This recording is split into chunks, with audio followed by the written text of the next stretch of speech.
Έχεις μια γεύση τρικυμία στα χείλη. Τρικυμία στην καρδιά μου έχεις φέρει φοβερή. Σαν της θάλασσας στο κύμα με χτυπάνε οι καημοί.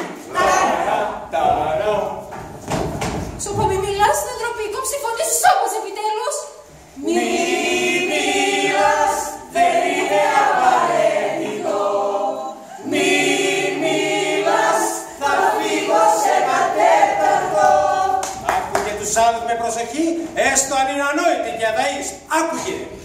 Σ' αγαπάω, μ' ακούς, σ' αγαπάω, μ' ακούς, σ' αγαπάω, σου λέω.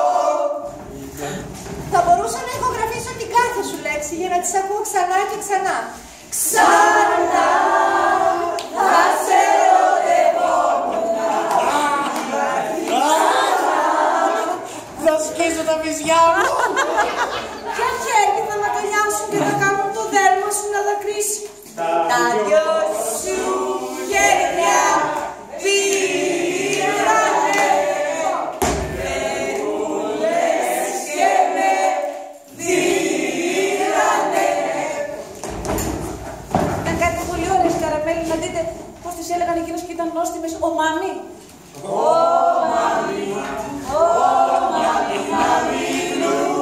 Ο μαμίλου.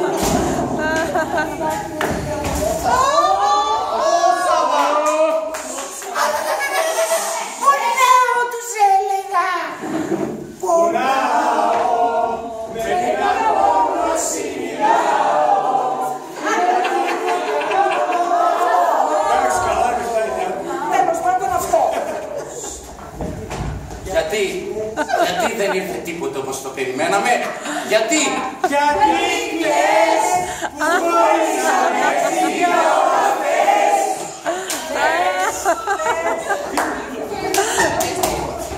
Αν το καράβι μας έφτανε φωταγωγημένο στο λιμάνι που είχαμε διαλέξει. Ήταν ένα